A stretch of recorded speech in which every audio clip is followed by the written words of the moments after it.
Gathering Wives. This is on.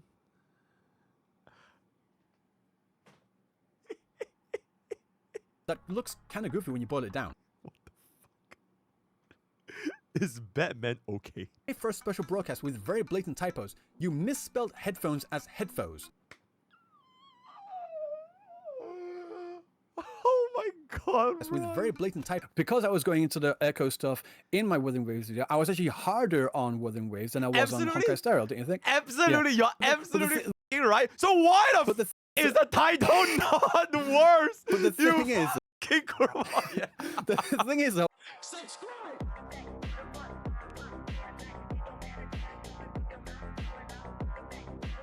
on the day where I finally decided that I was gonna take a shower in Honkai Starbucks, Ryuuku just dropped the hardest diss track ever since he killed Bubbin, he killed Firefly, and he killed Penacony. But this time, it is not against Hoyoverse. It is against Wuthering Waves. So what the hell do we have here? Minute 2 react, by the way. Minute 2 react. Wholly overworking. Absolutely. So I just whipped into Honkai Star Rail. You thought Wuthering Waves was gonna get a pass? Wrong. Oh yeah, this guy's gonna be hard on Wuthering Waves. Have you seen his channel? He's a total Kuro bot. You guys clearly don't know me. Time to burn my bridge with Kuro, I guess. So let's get into it. So just how much of a Kuro bot am I? Well, I've been playing since launch and I have 2 accounts. One at Union level 75 and the other at level 74. With both accounts combined, I have every limited weapon and character. What about Ling Yang? Oh, excuse me, sorry, my mistake. I meant every character that matters. Even before launch, I was really looking forward to exploring this post-apocalyptic wasteland. It set itself apart from the other open-world action RPGs that were out there or that had been announced. I was excited to see a more mature take on the genre. A gritty world battling against monsters that could take you out at any moment if you weren't careful. I was particularly happy with the variety of characters, both male and female. He is the him. I have no idea how the hell people manage 2 different accounts. Like, he is the him. They were incredibly well designed, and I was glad to see how many badass looking men there were too. They were so cool, I wanted to play all of them. Well, almost all of them. I'll stop bullying him now, I promise. My problems with Wuthering Waves started from the very beginning, like practically the first line I heard in English from Yang Yang. Are you alright? Do you feel any discomfort? Oh, absolutely. Okay, so I know I'm not the first person to complain about this, and I doubt I'll be the last. But seriously, did the VA have absolutely no direction in her voice acting? Listening back to it, she sounds like an alien pretending to be human. Please, Commander, you are our last hope. Not only that, it was very clear that she was struggling with her voice lines, particularly to do with the names of things. This is the statue of Jue, the sentinel in Zhenzhou, in the shape of a long. One particular word she said sounded the same. Huang Long, Huang Long, Huang Long, Huang Long. I was sure they used the exact same clip and just forcibly inserted it after the fact. Okay, respectfully, that is the accurate pronunciation of the word in CN though. Jue, Huanglong. You know, I that's objectively the right pronunciation in CN. Actually compared the waveforms, and even though they did sound very similar, they weren't in fact the same. So I guess she just naturally sounds like a robot. We are in the gorgeous spirits. It's on the outskirts of Zhenzhou, Huanglong. These odd line reads felt unnatural, like she was gonna say something more. Okay, so basically, bro is cooking the VA for sounding like a goddamn NPC. Ooh. Like that. Didn't sound natural, did it? I heard that they redid some of these early lines, but at the time of recording this video, she still sounded as unnatural as on launch day. Changing to Japanese quickly solved that problem, so it wasn't too much of a problem for me, though to be honest, I can't entirely blame her. A lot of the names in this game are difficult for anyone not familiar in the Chinese language to pronounce. And even in Japanese, the kanji being used for the names is somewhat obscure. So without furigana, Japanese players had absolutely no idea how to read certain names. Even the name of the game itself went misread for a long time as Narushio, and I think that's what frustrated a lot of the new players. It's not— I mean, he reads Japanese, I don't, right? So whatever he says, I agree. Yep, absolutely. so much that there was too much new jargon in general, but a lot of the new stuff which wasn't jargon sounded like jargon because they were putting everything through this Chinese nomenclature. I never really had that issue with the opening acts, so I took a look into to see what was being said. Tacit Discord— Holy shit! Bro is not fucking around. He is locked in. He is locked in. Monster, Tacit Field, Monster Area, Tacit Mark, Black Thing on your skin, Etheric Sea, Thing up in the sky, Wave 1 Phenomena. Yeah, okay, this one was a bit of a miss. Retroact Rain wasn't important at the time but got explained in detail later. Sonorosphere, Portal, Thronodian, big bad boss monster. So putting aside the Chinese names, there was a total of about 10 pieces of new jargon that we had to learn, and a lot of it was kind of self-explanatory. But I definitely understand those who were trying to follow and memorize all the new names of everything and were getting confused. I get it, I really do. You're not wrong for feeling that way, I just personally didn't have that particular issue. Anyway, we continue through the story, meet Baija, Wood, and I liked how it eased the player into the combat. And if there's one thing that Wuthering Waves does really well, it's the combat. I still remember my first time fighting Crownless feeling like an absolute badass, pulling off all those dodges, counters, and perfect parries. And when the second phase starts, the amazing guitar riff comes in and you're pulling off these really clean cinematic finishing moves. Oh, it just felt so good. Whatever happened to those? We never do this ever again when fighting Crownless or any boss monsters. It would have been really cool to have a particular finishing move for each boss depending on if certain conditions were met. I'm sure it would have been difficult to animate finishers for each character, but honestly, I would have been fine if it was just for the MC alone. A little something to make them special. They are the MC after all. Then we continue on to what I think is the weakest part of 1.0, the fucking treasure hunt. So we meet Sanhua, Wood, and she gives us some items from Jinshi. A sugar pearl, a leaf, a mangosteen fruit, and a sundial. Okay, so like I said, I have 2 accounts, and both times I played through this part of the story quest, I was left thinking, what was the point of that? We were told to go out and find what the meaning behind these items is, but in the end, we weren't even the ones to find out most of the information. The sugar pearl, Baija finds out off screen. Sundial, Mortifi fixes it. And the leaf, Baija and Yang Yang just tell us. 3 out of 4 things were done for us, and the 4th thing was just us going to a harbor to be told that they get imported. Okay. Apparently that was supposed to tell us how the people of Jinchou lived or something. And at the end of it... Okay, wait. At this point, I feel like Ryuuku is really like the story guy. Like, you know, like Genazar is the UI guy. Then like he is the story guy. Because from what I see, majority of his complaints, not just for Wawa, but also in Honkai Star Wars, they were mainly tied to the story. Be it the execution of the storytelling, or the actual plot itself. And I feel like it will be kind of hard to defend Wawa's version 1.0 story. Am I dead? Respectfully. All when we asked to find out what the point of it all was, Jinshi says, An emergency forced me to leave, and I only had the time to prepare some tokens for you.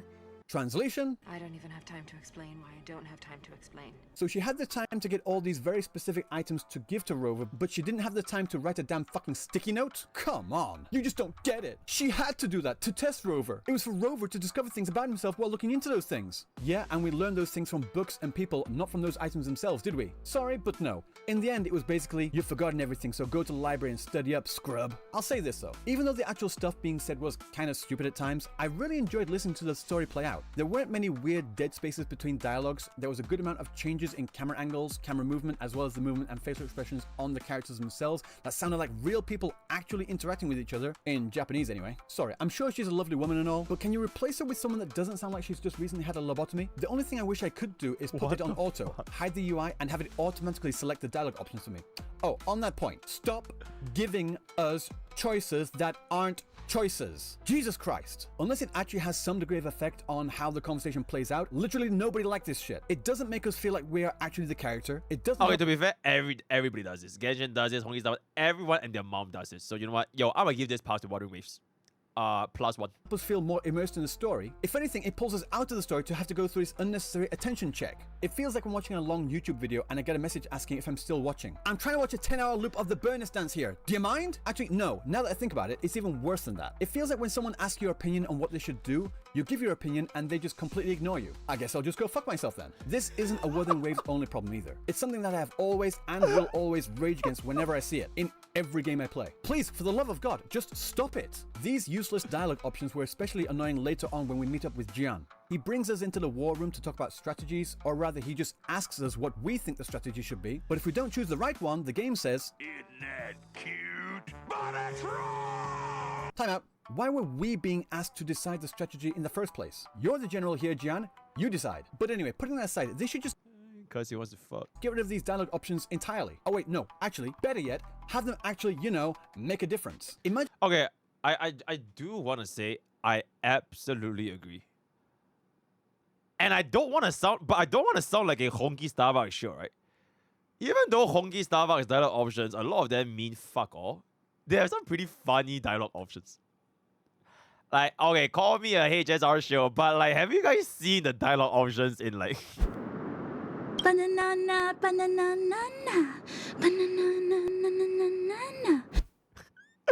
Okay, even in 2.6, it was fucking ridiculous. But bro just starts singing banana, banana.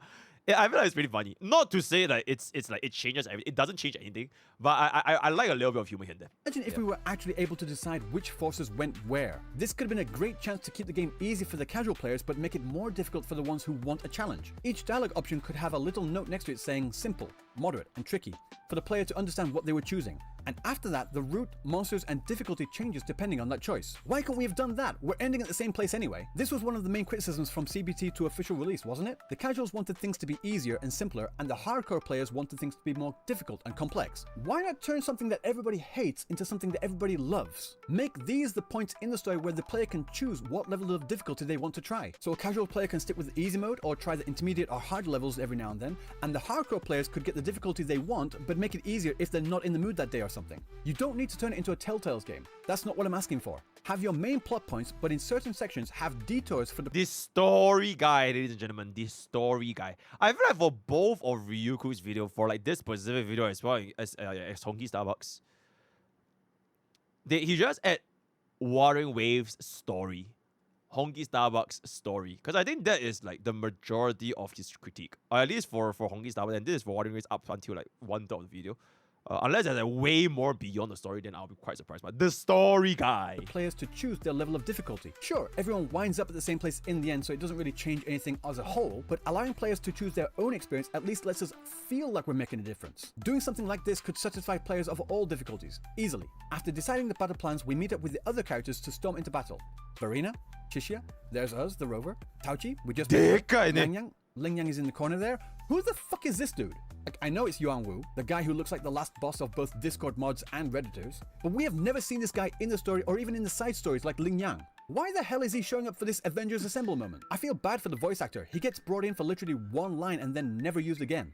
I will keep everyone safe. Even now, up through 1.4, we still have no idea who this guy is, what he does, or anything That's of the like. crazy! Well, I guess one line is better than nothing, I guess. That's Carpaccio crazy! and Danjin are still nowhere to be found at all. And why are you Oh my bringing God, out that's some crazy. random painter girl who has nothing to do with anything, give her her own full story quest, but She's ugly. still not mention anything about the characters you already have? What are you doing? And this leads into one of my biggest fears about the game. I'm afraid that they're going to forget about their older characters, except for a few notable exceptions. I get that the business model of a gacha game is to push new characters to sell to players consistently, but the benefit of that is being able to use these characters to interact with each other to flesh out the story and make everything feel cohesive and real. So bringing out all these new characters is great and all, but if you're not using them and just having us talk to random NPC number 342, it feels like a massive waste. I actually thought we were going to go to the new Federation next. Maybe then they could have used that as an excuse to bring Calculator into the story. But no, we're going to recycle with a whole slew of new characters for the story to focus around. Don't You get know me why wrong. they did that? Because they know nobody is playing him anymore. You know, we have Shen Li Yao. Who the fuck cares? Who the hell is still using Calchero? Nobody, right? So, you know what? I respect the decision. +1 for Wawa. It's fine. Don't go back to Calchero. He just doesn't exist. They look cool. Would. But this is only further feeding my worries about the older characters being forgotten about. But I'll get more into my worries about Renacita later. Since 1.0, the quests have been getting considerably better in my opinion. Definitely not perfect by any stretch of the imagination. There are significant pacing issues and missed story beats. I could make full-on videos breaking down what these two particular quests got wrong, but on the Oh my god, even Encore story? missed story beats. I could make full-on videos breaking down what these two particular Oh no. Well, Encore story was the best story in Wuthering Waves. Okay, like I did this. Even though my chat is like, I would say they're like a little bit, you know, they're probably not as many. This is apparently the best story for Wuthering Waves from what I've told. It was great. Oh no. It's the best. Okay, I'm not saying if this is the best story in the world, but this is allegedly, I've been told this is the best story in Wuthering Waves. Like bar none. So far. But apparently bro hates it, so yep, you're done, buddy. particular quests got wrong, but on the whole, they are a lot better. Now, I'll be honest, I don't usually enjoy character story quests, but Jian's story was incredible. Sure, it started off a little rocky with some Gulpuff racing game that no one cared about, but once it kicked in after going through the Sonorosphere, I loved every moment of it. Going through the past, learning what happened, fighting through the trauma, and then the great boss battle with the fantastic visuals in the final cinematic. I liked it a lot, especially the part where he gave us his seed. If y'all remember, Jie Yan's story, when we were standing at the sea, right, looking out, and then it's like, here's my seed, and then we're gonna plant it for him in case he ever dies. I actually played the game, guys. Wow, imagine that. Absolute cinema. Yinlin's story quest was fine, not the best, but I didn't hate it. I wish we could have gotten more I like it for two main reasons. of the secret agent aspect of her character that was promised instead of this story about a girl with adoptive father issues. But still, she's hot, so would. What I really like about these character story quests isn't just the quest itself, but rather the locations we visit during them. Have you seen these places? These set designs are stunning. It's a shame we can only ever visit them during these one-time only character story quests. What a waste. Why can't we revisit these locations? Better yet, give us the option to replay these quests. How about in this section in the gallery, you add a couple of little replay buttons in the corner. One to replay the cutscene by itself, and another to replay the mission, which could open up a Sonora sphere to travel through to re-experience everything with your current party. They can't do that, it would take too much storage! It's already on your device anyway, whether you revisit it or not. So why I wanted to make a war comment about like, okay, wait, editor, please crop this part out, right? We're very no war. I was like, they can't do that because Genshin didn't do that. Okay, crop that part. On my life, I will fire you. You crop the part out, okay? Why not just give us the option to do it? And if storage really is a worry for you, how about this? Give us the option to delete and reinstall past mission voice lines and data to save space. You can do it for the voice packs in general, so surely you can do it for this too. Another thing I have a problem with. How in the hell can a game that has its main theme be about sound have that be one of its most lacking features? There have been a plethora of sound. Okay, Wawa's music up until Shorekeeper's piano, I think it has been hella mid. It is what it is. Every single battle team is like almost the same. There isn't really like any memorable up until Shorekeeper's team. That piano was cinema as fuck. Everything else is sound and music-related bugs and oversights since launch.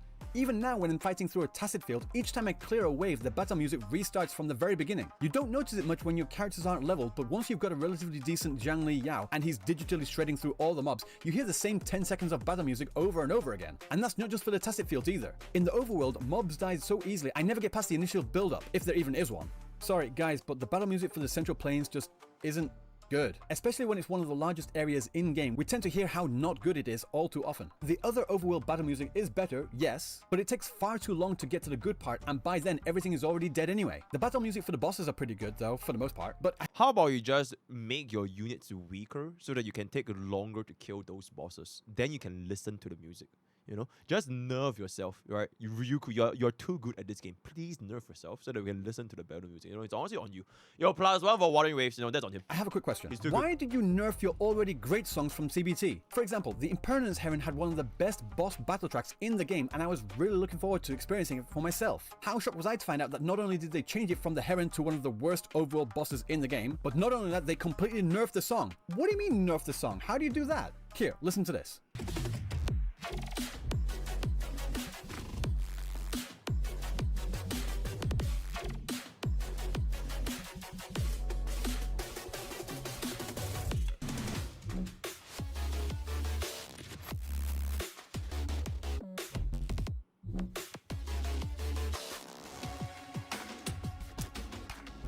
The one that we have. Okay, honestly, I'm gonna keep it right there. I feel like they're both around the same. It's just that one went from high to low, the second went from low to high. I think it's alright. I think it's alright. It's not in plus 0.5 per. I think it's fine. Now just feels incomplete, like it's missing a piece of the puzzle. Like peanut butter without jelly, yin without yang, KFC without gravy. What do you mean they don't have gravy in Japan? I'm British, I need my chicken covered in brown, salty slop, goddammit! Wait. Oh, absolutely! Fuck yeah! What was I saying? Oh yeah, the song we have now is a massive downgrade compared to the version that we already had. So Okay, I am quite massive downgrade is a little bit. I'd say it's like a. I feel like it's really not that different. You're But this is saying- me. The first draft was better. I know what happened though. They got feedback saying that players wanted the combat effects to sound punchier, and they did in fact do that. But the problem was that they could only improve it so much. So what they also did was bring down the impact of a lot of the music to make Holy shit, the sound guy. The sound guy. Oh my lord, he is digging in deep, guys. He's really like scooping in all the shit. Like really, really digging in deep. Holy shit, the difference sound more guy. distinct. And this all Story connects back sound with what I was guy. saying earlier about the other characters and locations not being used. Kuro, you spend all that time designing these great characters, great locations, and great music, but do absolutely nothing with them. From a business perspective, you're basically wasting resources right now. The way to fix these particular issues is give these characters actually some attention, first of all. Let us replay cutscenes and quests, and add a damn CD player with a library of all the music we have unlocked so far. Then we, the players, Oh, like Zenlo Zone Zero, absolutely. can choose what we want to listen to in the overworld. Just so we're clear though, I don't think the CD player should be usable during ongoing story or character quests because the music is a very important part of the storytelling experience. But in the overall though, if I want to listen to Crownless's insane guitar riff while zipping around Jinzhou, that's my business. Yes, I know it would take away some of the audio character from the locations, but you know what you can do then? Turn the CD player off, maybe? Now it's time to address the elephant in the room. Gathering wives.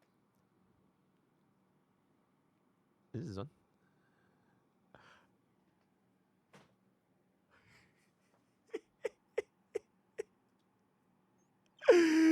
As prophecy has once foretold. Can I see my replies real quick? As prophecy has once foretold. There was this guy that came up with the meme. Where is the thingy, by the way? I had this meme. Oh, and there it is.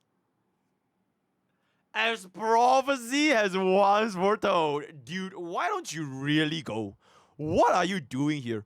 You're just looking for hate. Your videos and your community vomit shit from Wawa and always attack it. You want the Hoyo sponsorship and you shit on Wawa. Get out of here. Go see HSR Drip Marketing and leave Wawa alone. Absolute fucking cinema.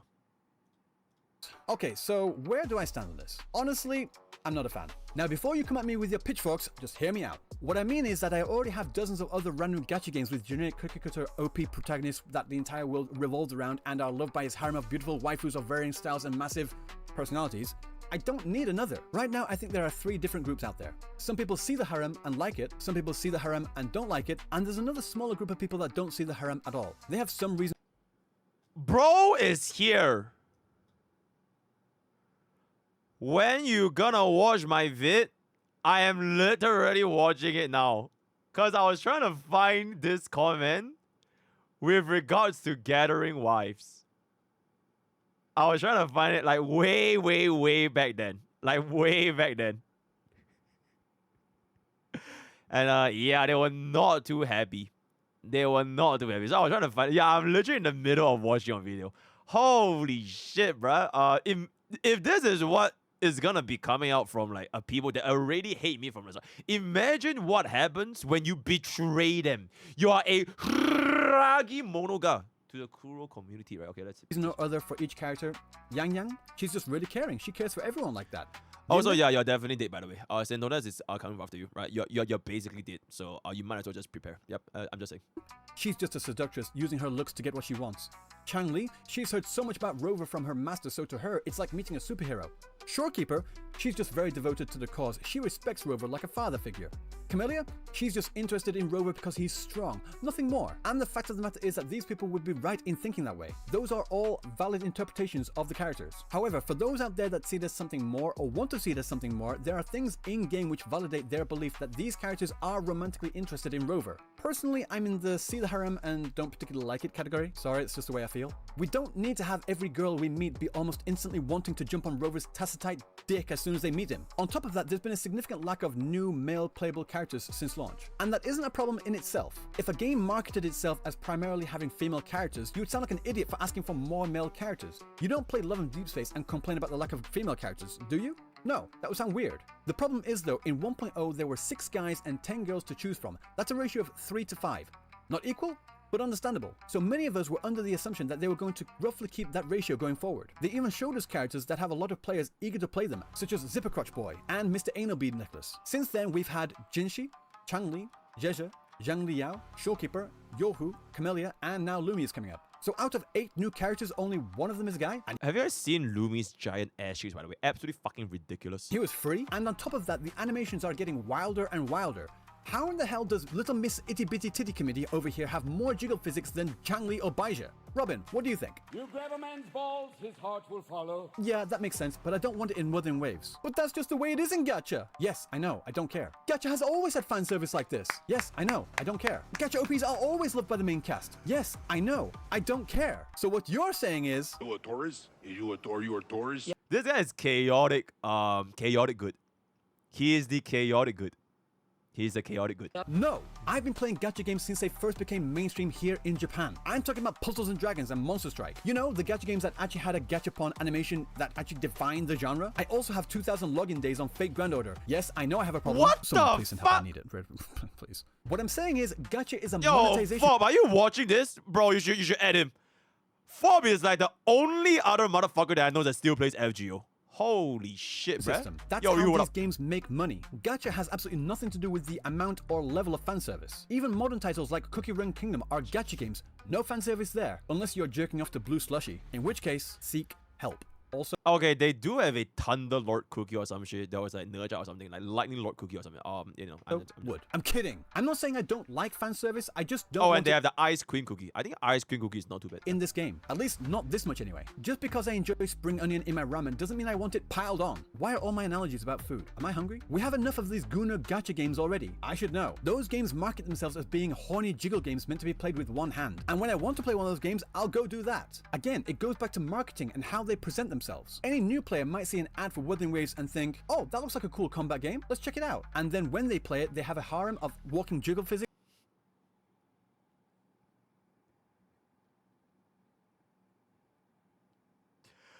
Yo, editor, this is the thumbnail, by the way.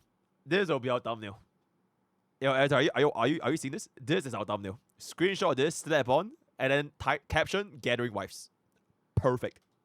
Around them at all times, a lot of regular players might get turned off by that, and I don't want that to happen. There are a lot of characters in Wuthering Waves that I think are hot as fuck, but if I wanted to imagine myself giving them crazy backshots, I would just check out Pixiv. And no, I am not crop out Encore, absolutely. advocating for censorship. All I'm saying is that if they and we, the players, want Wuthering Waves to break into the normie barrier, I don't think that many regular people would be comfortable with that level of fan service. So speaking as someone that wants as many people to play this game as possible, I think they should tone things down because it just might be too much for most people. If Kuro Games really wants to go down this way with how they design their characters, that's perfectly fine by me. But to be honest, I don't think they do. Looking at the designs of the initial characters and the story and direction, they Holy shit, did Baichu? perfectly fine by me. Wait. But to be honest, I don't think they do. Looking at the design Oh my god, the old units actually look so much worse.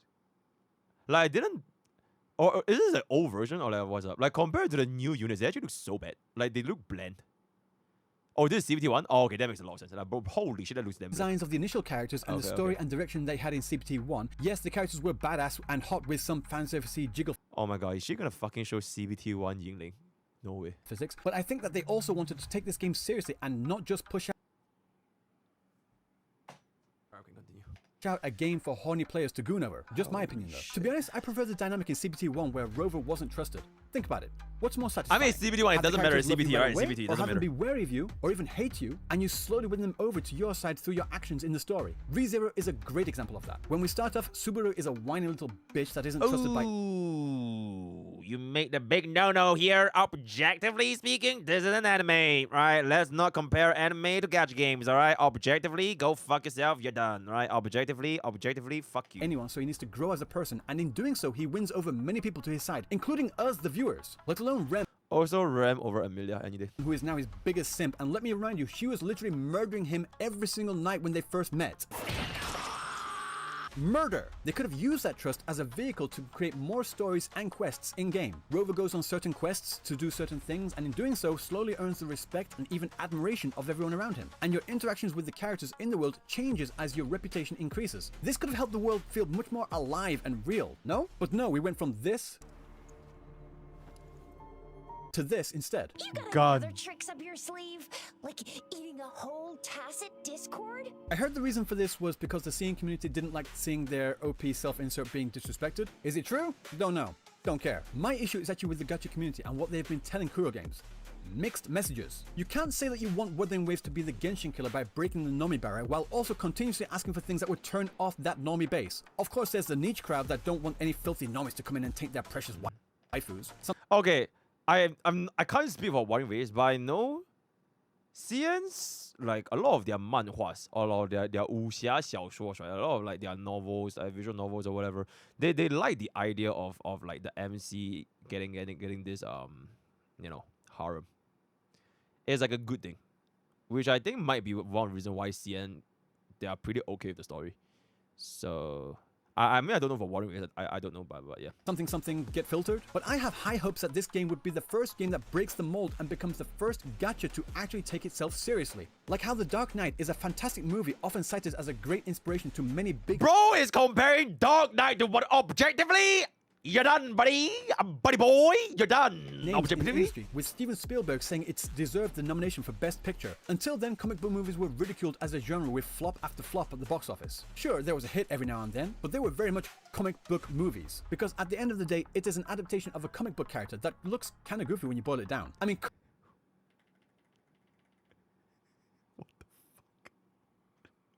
Is Batman okay? What Batman movie is this? I've never. My first Batman movie, I think it was The Dark Knight from Christopher Nolan, like the trilogy. So Batman Begins, Dark Knight, and Dark Knight Rises. These are the only 3 Batman movies I watched. So yeah. come on guys, underwear over tights? How is that not goofy? There's a reason that they haven't had that in the live action adaptation since Adam West. And the one time they did kinda have it, it looked goofy as shit. Sorry Batman, you know I love you. Michael Keaton's Batman. Okay, I'm way too young for that. But my point is that The Dark Knight is not just a great comic book adaptation of a beloved character, but also stands on its own as a fantastic crime thriller as well. And that's what I want from Wuthering Waves too. I don't want it to follow the same old fantasy tropes that all the other gacha games have. I know this game can be better. I want it to deliver on its promises of a gritty post-apocalypse. I don't just want to be told that things were bad before. I want to feel that desperation and destruction. I want to feel the lament and watch hot badass anime women and men while doing it. This is what we were promised Wuthering Waves would be. But instead we get this, and this? Why? What's wrong with that? I mean, that's pretty cute. Nah, there's a plus one for me, man. I think that's pretty cute. That's fine. Now, I'm not saying it has to be all dark, all gloom all the time. I get the point that you can't feel the lows without experiencing the highs, but my point is I don't think we've really experienced the lows yet. I think just by looking at the current map, you can see what I'm talking about. Okay, the lows. Calchero dies. Oh wait, nobody remember him. Took the map and divided it along the borders for each region. I then got how many pixels each area. Holy sh! Are you okay? What the fuck is he? Bro is locked in. The story guy. Bro is counting pixels. Bro is literally counting pixels. Okay, chat. We need a story guy emote now. We need a story guy emote because all this is not. All this is just for story. I think this entire video is just for Wuthering Waves story, guys. The entire video is just Wuthering Waves story, nothing else. That's basically it. He is the story guy. Has and then calculated how much as a percentage those regions are of the map. Holy shit! These numbers aren't completely perfect as there are some areas underground, etc. But I think they're a decent representation. Okay, yeah, you know what? I fully believe Ryuuku when he mentioned that Robin's voice lines in Penacony was literally lesser than her goddamn singing. Because bro does not fuck around. Yo, Zygo, that's one of the 3 months. Yeah, bro does not fuck around. I believe everything he says about like 4 minutes of less than 3 minutes and 13 seconds of like Robin's dialogue compared to Robin's actual song. Like bro just did not speak and then just suddenly just died. Yeah, okay. So currently we have 2 distinct regions which really lean into the cataclysmic post-apocalyptic vibes we were promised. Northfall Barrens and the port city of Guizhou. But in total they add up to just less than 30% of the explorable area as a whole. And this area is supposed to be the frontier standing guard against the looming tacit discord crisis. Jinzhou is also the most recently established city too. So we can reasonably assume that all the other areas in this world are bigger, more fortified and therefore even more peaceful than this, right? Just our first glimpse at Rinascita and it already has everyone calling it Fontaine. It's bright.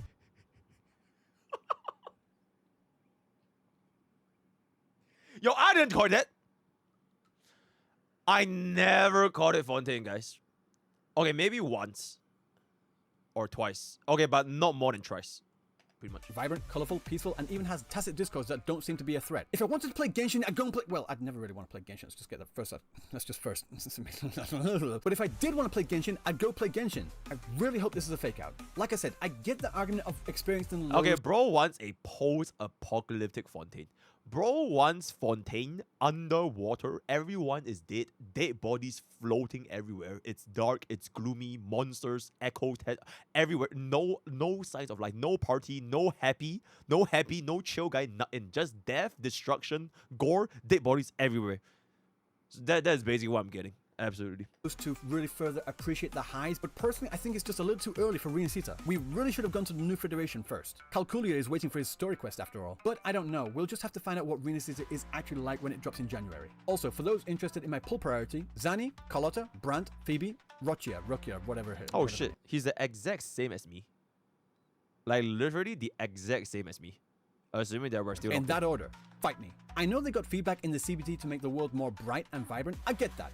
But I didn't want them to make it any less destroyed, you know? I want to see more ruined cityscapes, more destroyed villages, more visual storytelling More to show us a war. world destroyed by these cataclysmic events. The war and make them guy. visually amazing. The at the same dev time. guy. It has been done before. But right now there's just a bunch of open fields and clear mountains, which would be fine if they had more things to do out there. But after you've collected all More the supply chests and war. title heritages, there's not much else left. And even when there is stuff to do, it's really difficult to find. I mean, just look at this area. Can you see the challenge point? It's right there. Duh. Here's an idea, Kuro. On top of the obvious of adding more challenges, puzzles, quests, overworld minigames, etc., how about you make those title heritages reset every couple of weeks or something? This would keep the overworld at least looking full of things to do, and make the mobs guarding them a lot stronger too. Of course, I would love more asteroid, I mean, wouldn't we all? But Just use weaker units objectively. I know that would actually break the game and they would make near on literally zero money. Instead, how about making these drop a bunch of materials? Bell poppies, lantern berries, whispering cores, exile rings, etc. Kind of like a smaller version of the new feature in Elusive Realm. And like I said, make the mobs harder. How about you make all the enemies of these newly reset title heritages also all be elite enemies? I think that would be a really cool idea because right now everything dies within the first couple of seconds anyway. Actually make us work for Okay, that did it. Who the hell is still farming Overworld in like nowadays? I know for a fact that there can't be that many like people still left farming Overworld. Because we all know by now, Echo main stats are not the problem. It's the Echo substats, which you can only get via the Echo tubes, which you can only get by spamming stamina. And the tuners, which are fucking, in my opinion, they just should get rid of the game. So nobody is farming Echoes, I feel like at this point. Because it literally serves zero purpose. You would have just gotten everything and anything you want from farming the Tesla field itself. It's like saying I want to make Honkai Starbucks mobs harder so that I can use my units without my E6. Okay, not E6, without my units like one-shotting them. You know, I think this is it's a +1 for Wuthering for me. rewards to make us feel like we're in a cutthroat post-apocalypse, you know? Because right now the only thing Oh, we you have know to- what? I take it back. It's a -1 for Wuthering Waves. Wuthering Waves is all about war. Might as well call it Wuthering Waves, right? I want everything to fucking one-shot me like Elden Ring. You're absolutely goddamn right. -1 for Wuthering Waves. Reminders that we're in some kind of apocalypse are the tacit discords walking around. On that note, it's all well and good giving us 15 different ways to get echoes, but they're practically useless if I can't level them. Several times already, I've maxed out capacity in my inventory for these things because Ooh, God, just makes not good like that. I have literally hundreds. I'm just sitting on them like smog thinking, nah, I can't get rid of this one. It's got the right main stat. It might give me god rolls. You don't know. No, I definitely can't get rid of that one. I have so many in my inventory, I actually think, fuck it, let's just scrap them all. But if I did that and tried to scrap even all 2,000 echoes in my inbox, I would get a grand total of jack. Wait, what? But if I did that and tried to scrap even all Oh my God, he just sent it. He didn't even filter, he just sent it. 2,000 echoes in my inbox, I would get a grand total Oh my God, he doesn't even give a fuck. He just sent it all. of jack. Wait, he didn't even combine them. He just sent it. He legit did as just sent it. Sent it straight to the Shadow Realm. He sent them all to Fontaine. He sent them to Cassante. Fucking shit. Come on, man. I worked hard for these echoes. And to say that I can't use them for literally anything is just plain ridiculous. Allow us to use the unleveled echoes as XP fodder. Well, if your inventory is filled up, you have a management issue, don't you? No, I have an echo experience issue. My bag is filled primarily with echoes that I'm sitting on waiting to see if I can roll them. Currently, the only real way to get echo experience is from tacit fields. So let's take a look Okay, exactly what I just said, but yeah. at that, shall we? This Okay, so at this point, he is no more of the story guy. He is the... Do I call this UI? What do you call this chat? Progression? Stamina management? The stamina guy. The progression, the echo guy. The Excel guy. Yeah, okay, so 90% of this video is about the story, and then the last 10% is about the gameplay, quality of life, echo guy, threshold guy, back guy, UI guy, Excel guy, Excel sheet guy. Way too long. Way too long, guys. Chill guy. He is not chill.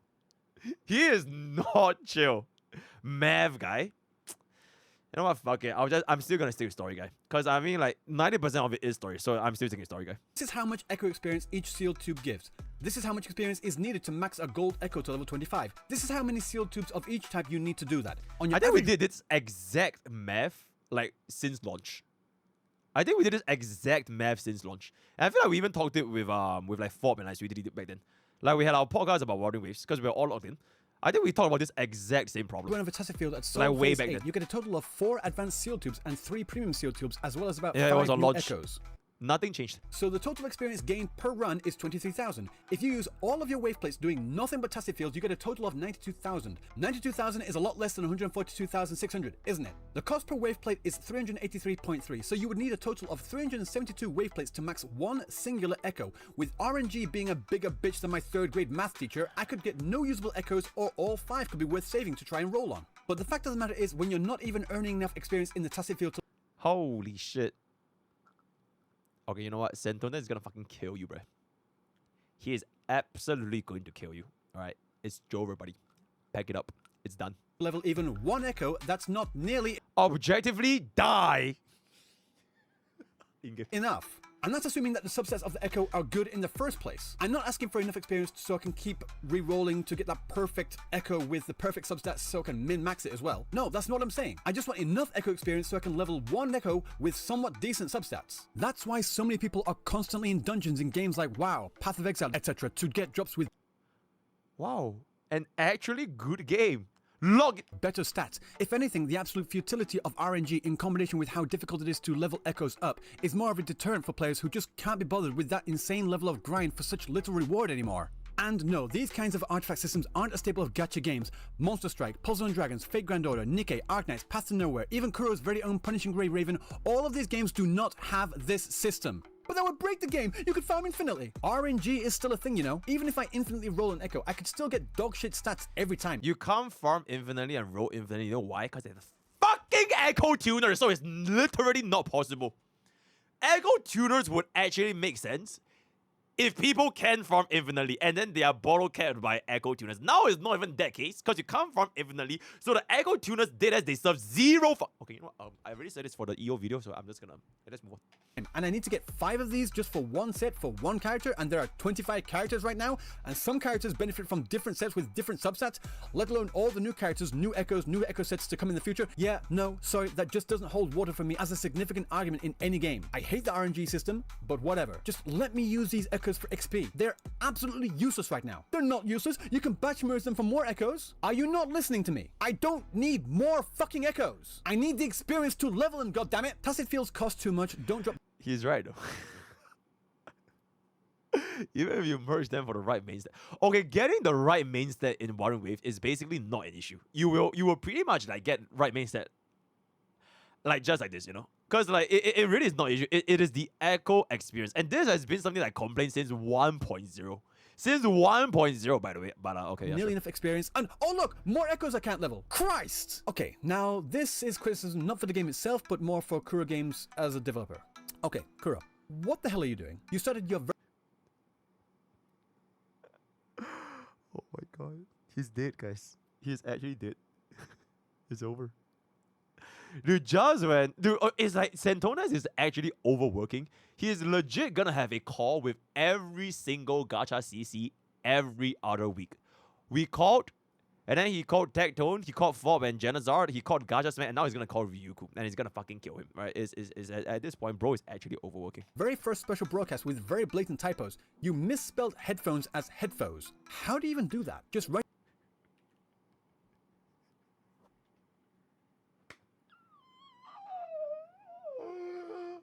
Oh my god, with bro. very blatant typos. You misspelled headphones as headphones.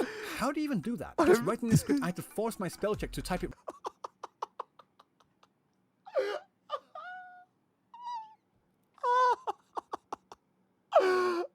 wrong because it kept fixing it for me. Seriously, just put it into a Google Doc and press F7. Some of these typos The spelling guy. Dude, it's so fucking were pretty funny, funny though, I've got to admit. Cooming soon? Is that another word for edging? Luckily, these were just little slip-ups, little whoopsies even. Nothing too severe, right? For everyone in EN? No, just mortified eating fudge, I guess. But for us in Japan... I never even noticed that. I never even noticed that. Fury fudge. What the fuck?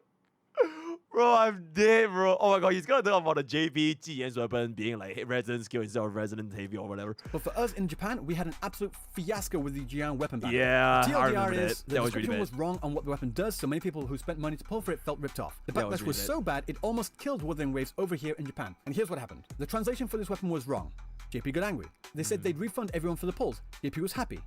and then they leaked it. Oh yeah, I remember that, guys. I legit remember that. And because I was so like I loved Wuthering Waves, guys. Can you imagine? I'm the devs listen guy, for fuck's sake. I love Wuthering Waves so much. I didn't even cover this on stream because it would be so bad for the game. I was once an actual crew bot. I'm the dev listen guy, and I was actually like, oh my god, this is so bad. This is so bad. But surely they'll fix it. Surely they'll. Oh man, I was him, guys. I was the him for a while. Oh my god. They leaked the email addresses of everyone who applied for the refund. JP got angry again. They then gave 10,000 yen as compensation. JP was happy. They then didn't refund the polls and said, go talk to... Wait, what?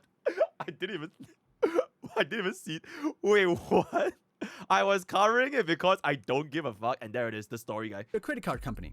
JP got angry. Again, all in the space of just a few days. From the outside, I felt like I was watching Sideshow Bob step on the rakes.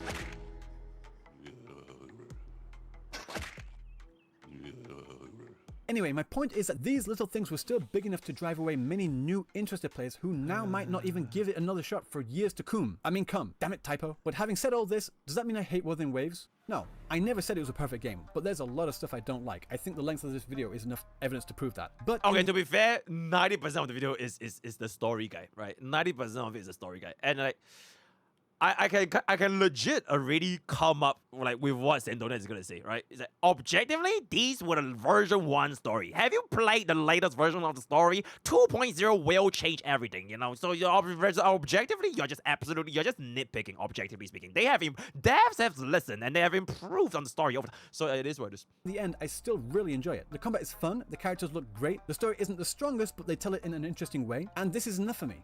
For now, anyway. To me, Wuthering Waves is like my favorite cousin. I love it when they come over to visit, but I just wish they would stop picking their nose at the fucking dinner table. Bobby, I love you, man, but you are 2 knuckles deep into your own nasal cavity right now.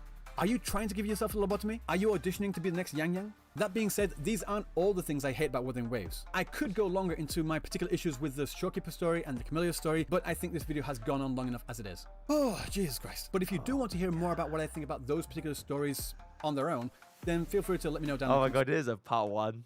There's gonna be a fucking part 2. The part 2 of the story guy. Okay, wait, chat. Objectively, I legit like 1.3 story.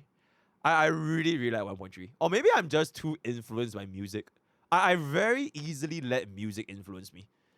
If the story has a good song, I just like it a lot. Which is why I might even play Honkai Impact 3, guys, because this.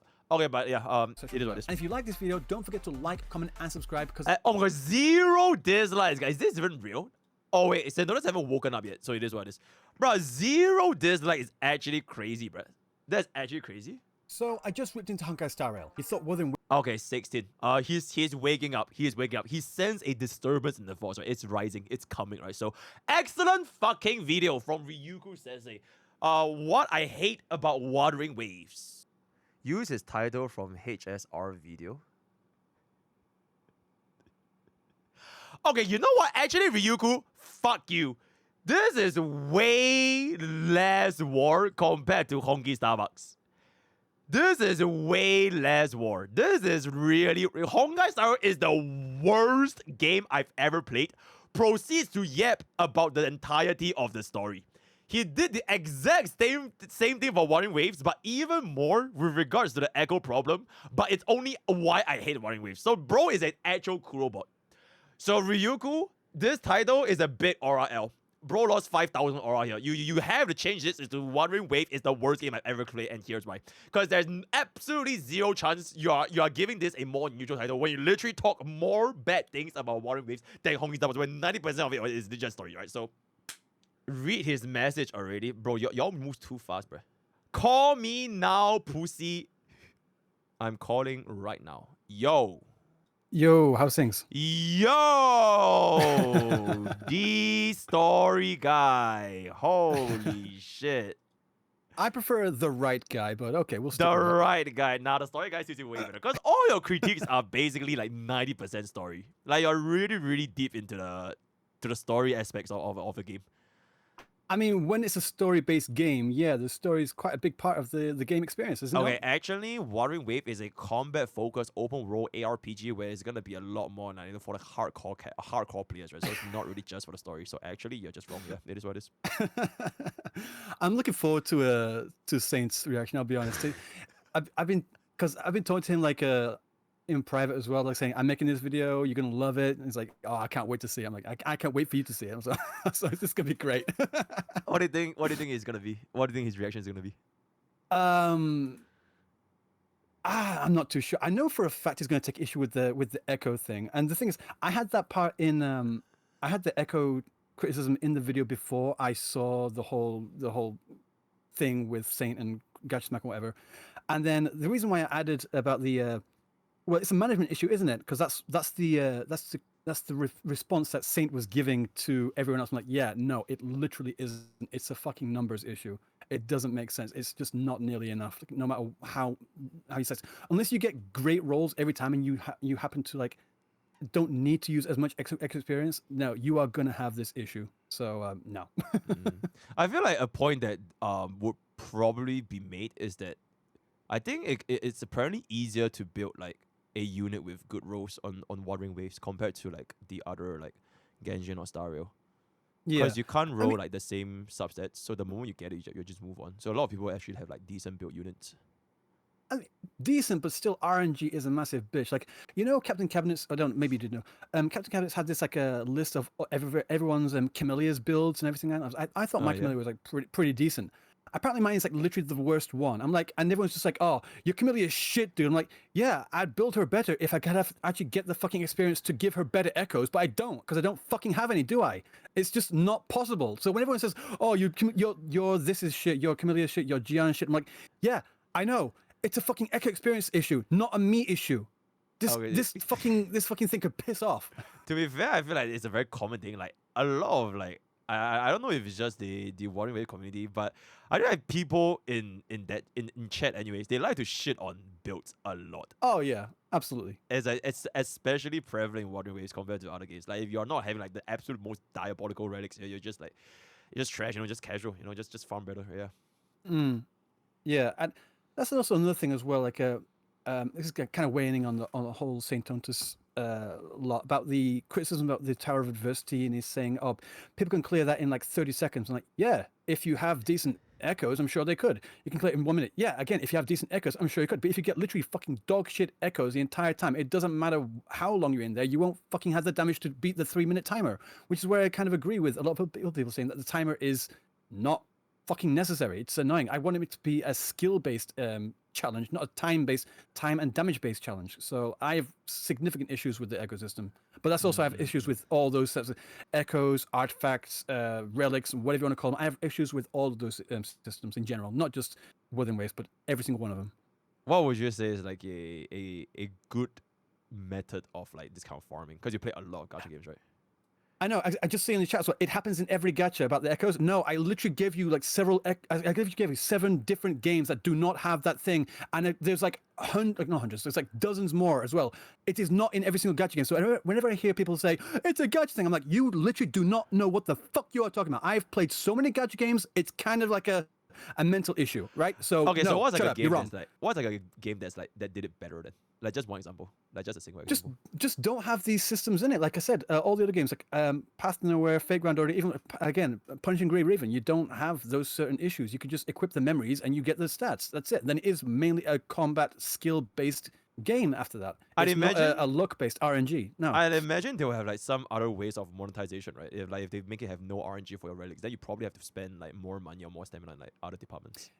Yeah, from my understanding about the Punching Grey Raven monetization model is that they usually give everyone enough pulls to either pull on the character banner or on the weapon banner, not usually for both, and then people would feel the need to spend a little to either get copies, to get dupes of either characters and or weapons as well, and also they've also got the skins as well. So they make most of their money from skins and not from this stupid bullshit of RNG and artifacts and echoes. So yeah. I see. Okay, wait. So you would prefer if the devs make it such that there's no RNG for your echoes or artifacts or like relics or whatever.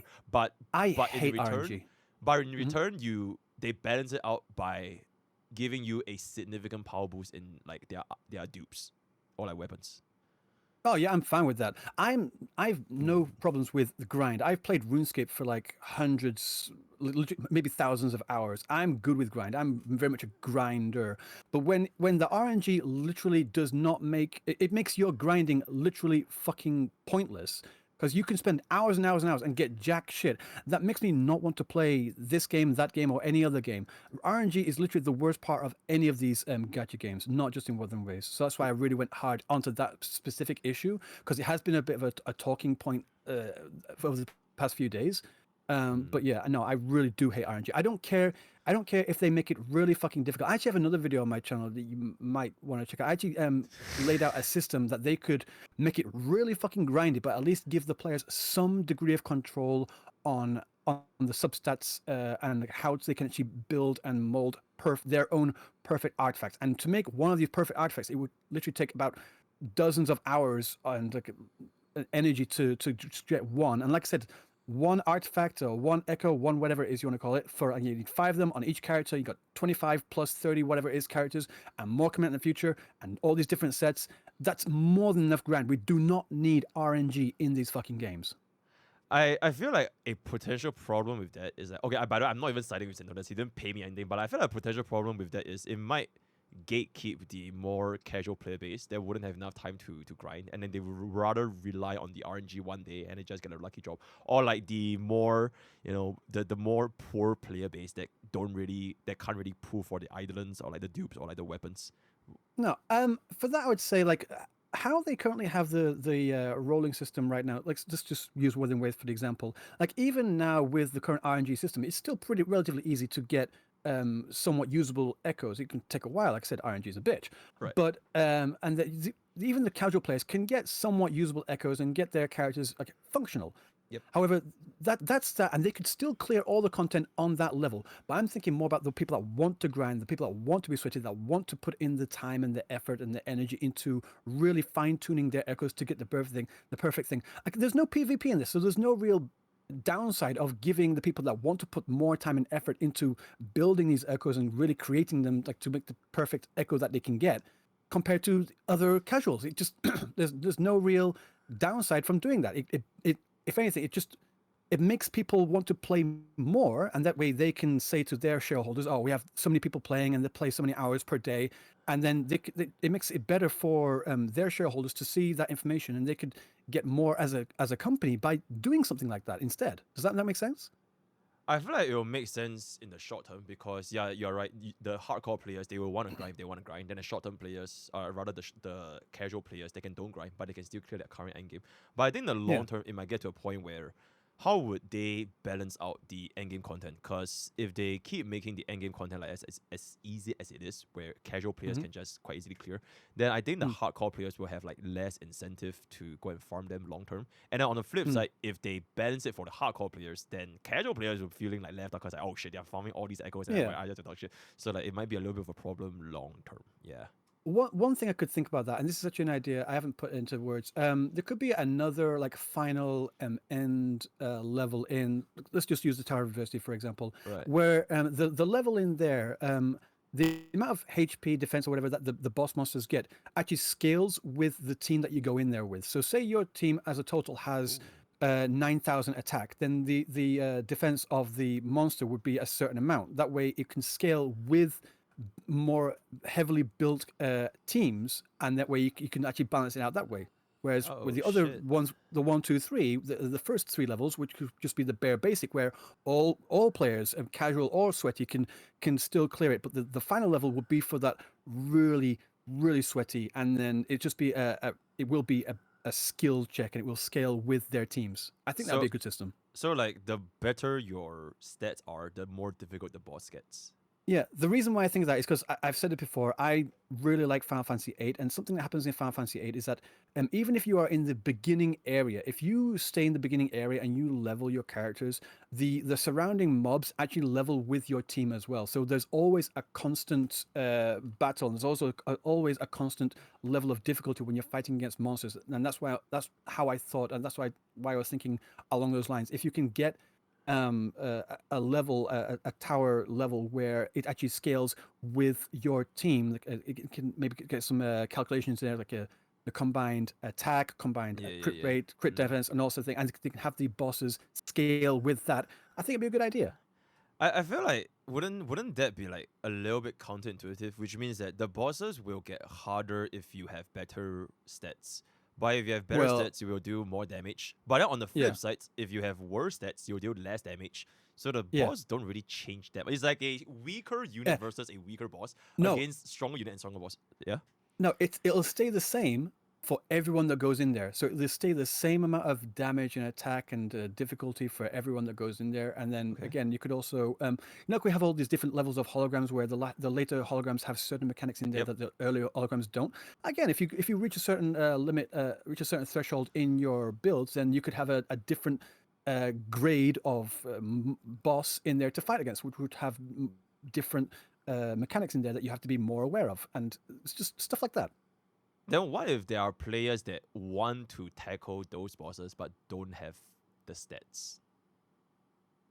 Grind then, bitch. That's all I can say.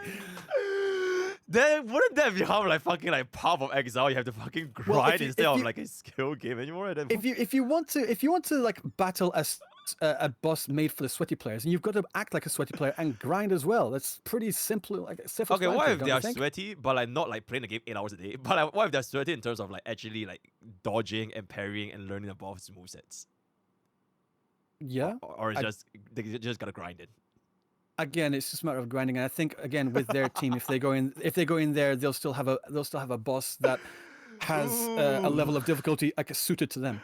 Yo, I don't know about that. It sounds like I feel like gatekeeping content with like hard stats might be a bit scary. It might drive player base away. Because that means you actually have to put in like tremendous time to farm and grind for those good stuff, and then you can do them. Like you can't even attempt them if you don't have it.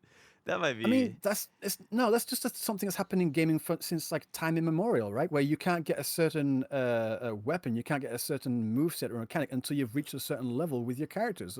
That's in literally every game ever. Really? No? I can't attest to that for gacha. I feel like gacha is probably like level caps. Like you reach a level and unlock a stage. I think like Growth Frontline 2, you can only attack a stage at like specific levels. Yeah, it's the same thing. But like this you one get a certain level, you have a certain amount of attack. It's a certain level. Right, but this one is gonna be a lot more stringent because for those level progressions, you're guaranteed. Eventually, eventually when you like level up long enough, you'll get there. But like this like stat requirement for like the echoes, you actually have to grind a lot, and on top of grinding it, you still have to roll better. So those grinders will have more chance to roll better. But like if they don't grind, then they might just never not. Rather, what? Wait, what? They might just not reach it compared to levels. Yeah. But yeah, that's my idea. I mean, it's not fully fleshed out. Like it's just like an idea of what they could do and that sort of thing. Yeah. So, but I think still I will never agree with anyone that says, oh, not being able to use Echo's experience is a good thing. I'm just like, no, you are objectively wrong on that issue. I'm just sorry. Oh my god, you gotta be. Yeah. Dude, wait, I kind of want to ask you, why is your fucking title so negative for Honkai Starbucks, but it's like not even that negative for Wuthering Waves, you fucking Kurobot? Because I literally hated every moment I was playing. Not every moment. Sorry, that's like I said. Again, watching through the video, I really enjoyed Bullabog. Zhanzhou Lufu was pretty fine, but the entirety of Ponycon was so fucking disgustingly bad. Okay, but they're both about one point of the game, though. They're both about story. Like both videos is like 90% story, and even less so for Honkai Star, because Honkai Star is like almost all story, whereas for Wuthering Waves, like story plus something else. Yeah, I mean, I didn't go into the endgame modes in either video. I actually had people in my Discord saying, I wanted you to go more into the endgame mode stuff and criticisms about that. I'm like, yeah, no, I didn't do that for HSR. I'm not going to do that for Wuthering Waves either. So if anything, because I was going into the Echo stuff in my Wuthering Waves video, I was actually harder on Wuthering Waves than I was on Honkai Star Rail, don't you think? Absolutely, you're absolutely fucking right. So why the fuck is the title not worse? But the thing is, though, the thing is, though, I hated playing through the Honkai Star Rail story. I didn't hate playing through the Wuthering Waves story. That's just the fact of the matter. Oh, okay. So I guess that's why. Okay. It is. The thing is, I was tempted to like make it a a series of like Wuthering Waves is or what game is the worst game I've ever played. But I'm like, no, I'm not gonna lie. Okay, Honkai Star, I actually do think it's just not fun at all. I do not enjoy that game as a game like playing through. So, but there's a lot of stuff I hate about Wuthering Waves, so I'm just running on that one. What I hate about game, what I hate about Wuthering Waves, what I hate about Genshin, what I hate about Zenless Zone Zero, and all that sort of thing. I'm gonna make that my series. Holy farm, yeah. So Honkai Star is the only one is the worst. Then everything else is what I hate. Ever played so far? Yes. Oh, so you feel like you're gonna like Genshin more than Sario? No, I have more hours in Genshin than anything else. I hate that game so much, but I actually don't hate Genshin nearly as much as I hate Honkai Star Rail. Okay. Oh, I hate Genshin. I hate Genshin. Yep, Just not much. It's basically Wuthering Waves, though. It's like the same game, you know. No, it really isn't. It's just you are. Okay, I mean you are the story guy. I feel like you would probably appreciate Genshin story more than Wuthering Waves. No, like from a story perspective. What I do appreciate about Genshin's story is that the motivation of the main character is a lot more set in stone. It's a lot more determinative. Whereas with us being literally an amnesiac, we've lost all our memories, trying to figure out, like, we still don't know exactly what we're supposed to be doing. We have the idea of like, oh, we are supposed to be doing something regarding the lament, like an incoming lament, but it's like, is that really our motivation as a player, as a character to go through this story? No, I don't think so. It's just being forced upon us. I want us to have a thing for us to go towards. Whereas in Genshin, he or she, they are looking for a sibling, and that's pretty straightforward. I'm like, that's straightforward. There you go. I think on that aspect, I'll give it to Genshin, but like, yeah. Yeah, I feel like it's like more so like I'm specifically referring to like their individual regions. I think you'll probably like Fontaine a lot, but I've already played through Fontaine. I've got to Natlan. I literally just went to Natlan. I unlocked the teleport mode node, and then I just logged the fuck off. I'm not playing through that area. Fuck that. Do you like Fontaine, or like is Fontaine also just bad? Fontaine was better. There was a lot of stuff I just didn't give two flying fucks about, but it was better. There was a fair bit of cutscenes, but they also had the typical Hoyoverse stand around talking, like heads moving, nothing really happening. The execution, it was kind of boring. Yeah, storytelling, yeah, absolutely. Dude, dude, I think this is a pretty good call, man. Thank you. That was a very, absolutely very no problem, call. man. Yeah, thank you so much. No, it was always a pleasure. Yeah, absolutely. Parting words. Yeah, it does. Story guy. Yeah. So hopefully I can talk to you later. Yeah, later? Wait, what do you mean later? I'll see you later. Oh my god. Okay, I'm looking forward to you calling Santonas. I think that'll be so peak. Me and Saint are definitely gonna have a call. That's definitely gonna happen. Okay, looking for it. All right, take it easy. Bye. All right, take care. Oh my god, cinema. Okay, editor, that's the voice call. Bada boom, bada bing. Wrap it up. See you guys. Subscribe now. Okay, done.